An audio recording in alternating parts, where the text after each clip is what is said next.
ഇപ്പോൾ നമ്മളുള്ളത് art of living international സെൻറ്ററിൻ്റെ പ്രധാന കവാടത്തിലാണ്. ഇതാണ് ഗേറ്റ് 1 എന്ന് പറയുന്നത്. അവിടെ ഉള്ളിലേക്ക് കടക്കുമ്പോൾ തന്നെ നമുക്ക് റൈറ്റ് സൈഡിലായിട്ട് റിസപ്ഷനും അതുപോലെ തന്നെ നക്ഷത്രവനങ്ങളും കാണാവുന്നതാണ്. വളരെ ഭംഗിയായിട്ട് അലങ്കരിച്ച കവാടമാണിത്. രാത്രിയിൽ മുഴുവൻ ലൈറ്റുകളൊക്കെ നമുക്ക് കാണാനായിട്ട് പറ്റും. വളരെയധികം പീസ്ഫുള്ളായിട്ടുള്ളൊരു പ്ലേസ് ആയിട്ടാണ് എനിക്ക് ഇവിടെ ഫീൽ ചെയ്തിട്ടുള്ളത്. ഇത് ഞങ്ങൾ താമസിക്കുന്ന വീടിൻ്റെ തൊട്ടടുത്ത് തന്നെയാണ് ആയിട്ടാണ് ഈ art of living international centre വരുന്നത്. അപ്പോൾ ഇടയ്ക്ക് ഞങ്ങളിവിടെ ഒന്ന് വിസിറ്റ് ചെയ്യാറുണ്ട്. അപ്പോൾ വഴിയരികിലൊക്കെ നമുക്ക് കടകളൊക്കെ കാണാം. നമുക്ക് ആവശ്യമുള്ള സാധനങ്ങളൊക്കെ മേടിക്കാൻ പറ്റും. ഈ കാണുന്നതാണ് നക്ഷത്രവനം. ഇപ്പോൾ കാണുന്നത് റിസപ്ഷനാണ്. അപ്പോൾ നമ്മൾ അതിനുശേഷം വിശാലമായ ഒരു കാർ പാർക്കിംഗ് ഇവിടെ ഉണ്ട്. പിന്നെ അതിന് തൊട്ട് മുന്നിലായിട്ട് ഗുരുപാതുക വനം എന്ന് പറയുന്ന സ്ഥലമാണ് ഈ കാണുന്നത്. ഇവിടെ എന്ന് വെച്ചാൽ ശിവരാത്രി, നവരാത്രി എന്നീ ദിവസങ്ങളാണ് ഏറ്റവും പ്രത്യേകതയുള്ള സമയങ്ങളെന്ന് പറയുന്നത്. അപ്പോൾ ആ സമയത്തൊക്കെ വളരെയധികം ലക്ഷക്കണക്കിന് ആളുകൾ ഈ ഒരു പ്രോഗ്രാമിൽ വരാറുണ്ട്. ഇത് ഇൻഫർമേഷൻ സെൻ്ററാണ് ഈ കാണുന്നത്. അപ്പോൾ ഈ ഗുരുപാതുക വനത്തിൽ ഇവിടെ വെച്ചിട്ടായിരിക്കും പ്രോഗ്രാംസൊക്കെ അപ്പോൾ കണ്ടക്ട് ചെയ്യുന്നുണ്ടാവുക. ഗുരുജി ശ്രീ രവിശങ്കർജിയുടെ ദർശനവും നമുക്ക് ഈ ഒരു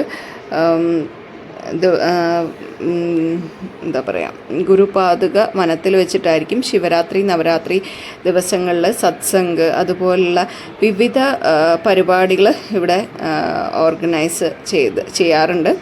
1-2 തവണ എനിക്കും ആ ഒരു പരിപാടിയിൽ പങ്കെടുക്കാനായിട്ട് പറ്റിയിട്ടുണ്ട്.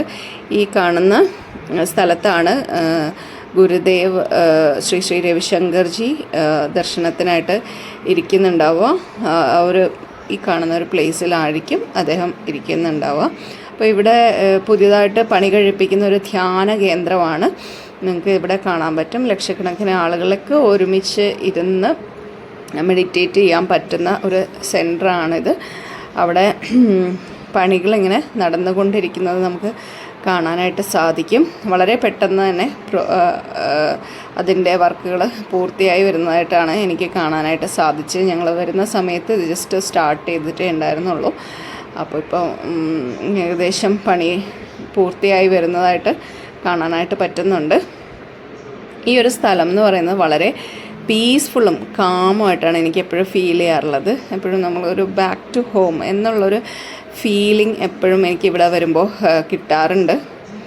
ഇതിൻ്റെ തൊട്ടടുത്ത് തന്നെ താമസിക്കുന്നതുകൊണ്ട് തന്നെ ഇടയ്ക്കൊക്കെ മുന്നേക്ക് വരാറുണ്ടായിരുന്നു. ഇപ്പോൾ കുറച്ച് കുറവാണ് ഇങ്ങോട്ടുള്ള ഇതൊക്കെ.